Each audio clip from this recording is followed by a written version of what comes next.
एवं संविधान को मजबूती प्रदान करने की बजाय इन दिनों आर्टिफिशियल इंटेलिजेंस अर्थात एआई को सफलता की कुंजी बताने की स्वार्थी चर्चाओं के बीच अब मीडिया जगत में भी किसी न किसी बहाने बीएसपी के बारे में ये चर्चा है कि उत्तर प्रदेश में पार्टी विधानसभा का होने वाला अगला चुनाव गठबंधन में लड़ेगी। इसकी ये आम चर्चा है, जो विशुद्ध रूप से लोगों को गुमराह करने की नीयत वाला ये फेक न्यूज़ है, अर्थात ये बिल्कुल गलत, झूठ, हवाई व मनगढ़ंत खबर है तथा ऐसे में नेताओं के साथ साथ मीडिया को भी इस प्रकार की कटी पतंग जैसी उड़ान भर के अपना मजाक खुद उड़ाने से जरूर बचना चाहिए।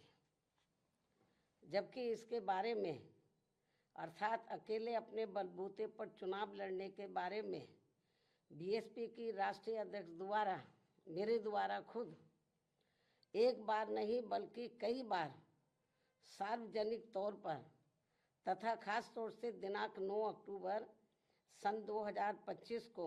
बीएसपी के जन्मदाता एवं संस्थापक मान्यवर श्री कांशीराम जी के पुण्यतिथि के मौके पर लखनऊ में आयोजित विशाल महारैली में भी इसकी खुली घोषणा की गई है, जिसकी पूरे देश भर में चर्चा होने के बाद अब ऐसी किसी भी चर्चा व बहस आदि की कोई संभावना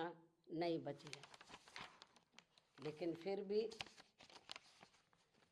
कुछ लोग और कुछ मीडिया भी इनकी घिनौनी साजिश में पड़कर इस प्रकार की फर्जी उड़ान भरकर अपना समय और इमेज दोनों बर्बाद करते हैं, तो इसे फिर बीएसपी विरोधी हथकंडा ही माना जाएगा, जिस पर लोगों को ध्यान देने की बिल्कुल भी ज़रूरत नहीं है। ये जो उल्टी पुल्टी गलत जो खबरें देते रहते हैं अलायंस को लेकर, तो इस पर लोगों को ध्यान देने की बिल्कुल भी ज़रूरत नहीं है। वैसे भी बीएसपी के लोगों को ये अच्छी तरह से मालूम है कि कांग्रेस, सपा व भाजपा आदि इन पार्टियों की सोच संकीर्ण व परम पूज्य बाबा साहब डॉक्टर भीमराव अम्बेडकर विरोधी होने के कारण इनका अम्बेडकरवादी बीएसपी से गठबंधन करने की नीति केवल इनके वोटों का राजनीतिक व चुनावी स्वार्थ है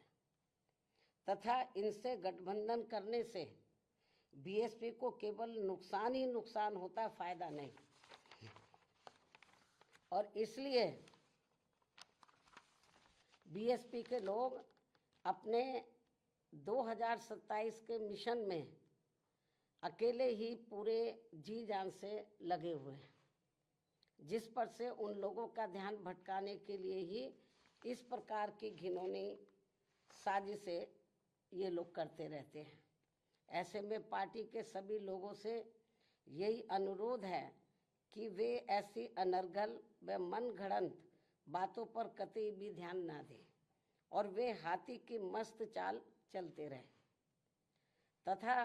सन 2007 की तरह अकेले ही ये चुनाव लड़कर फिर से बीएसपी की पूर्ण बहुमत की अपनी सरकार जरूर बनाए। इसी प्रकार बीएसपी की राष्ट्रीय अध्यक्ष होने के साथ साथ विशेषकर सुरक्षा खतरों के मद्देनजर दिल्ली में पहले की तरह का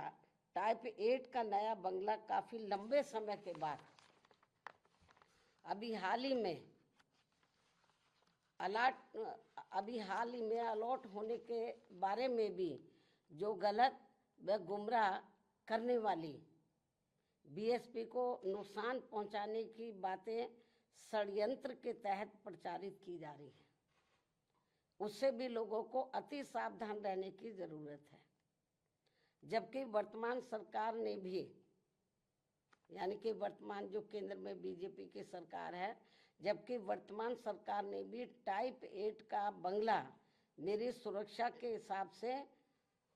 अब सही अलॉट करने से पहले कई और भी बंगले अलॉट कर दिए थे जो सुरक्षा कारणों से नहीं लिया है, और यदि लिया भी था तो उसे कुछ ही समय के बाद ही छोड़ भी दिया था। तब फिर अंत में अब मुझे टाइप 8 का सही बंगला अलॉट किया गया है, जिसे मैंने स्वीकार भी कर लिया है। जिसको लेकर भी अब किस्म किस्म की गलत बातें प्रचारित की जा रही हैं, क्योंकि इस मामले में ये बात भी सर्वविदित है कि सपा सरकार के चलते व इनके मुखिया के इशारे पर ही दिनांक 2 जून सन 1995 की लखनऊ स्टेट गेस्ट हाउस कांड में मुझ पर जानलेवा हमला होने के बाद अगले दिन दिनांक 3 जून 1995 को बीएसपी के नेतृत्व में यूपी में बनी पहली सरकार के समय से ही सुरक्षा कारणों से मुझे विशेष उच्च सुरक्षा तत्कालीन भारत सरकार द्वारा दी गई थी, तथा वह सुरक्षा खतरा कम होने की बजाय अब और भी बढ़ जाने के साथ साथ बीएसपी की राष्ट्रीय अध्यक्ष व पूर्व मुख्यमंत्री होने के नाते फिर दिल्ली में टाइप 8 का बंगला पूर्व में दिए गए 3 त्यागराज मार्ग के टाइप 8 के बदले में मिला है जी। पहले भी मुझे टाइप 8 मिला हुआ था जो तत्कालीन भारत सरकार द्वारा दिया गया था। इस प्रकार पार्टी की राष्ट्रीय अध्यक्ष एवं पूर्व मुख्यमंत्री होने के नाते व खासकर सुरक्षा आदि कारणों से केंद्र में रही कांग्रेसी सरकार के समय से ही मुझे टाइप 8 का बंगला मिलता रहा है, तथा अब इसको लेकर किसी भी प्रकार से संकीर्ण व अति घिनौनी राजनीति करना उचित नहीं है। इतना ही नहीं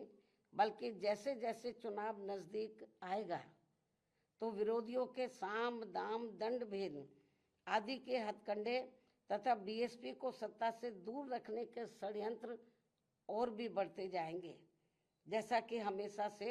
होता रहा है। इसलिए केवल यूपी ही नहीं बल्कि पूरे देश भर में सभी अम्बेडकर वादियों को विरोधियों के दांत खट्टे कर देने वाली केवल एकमात्र अपनी पार्टी व उसके आयरन नेतृत्व पर पक्का व पुख्ता भरोसा करके परम पूज्य बाबा साहब डॉक्टर भीमराव अम्बेडकर के आत्मसम्मान व स्वाभिमान के मूवमेंट को मजबूती प्रदान करने हेतु मिशनरी भावना के साथ इन्हें पूरे तन मन धन से लगे रहना बहुत जरूरी है। ये मेरी अपील भी है। धन्यवाद। जय भीम व जय भारत।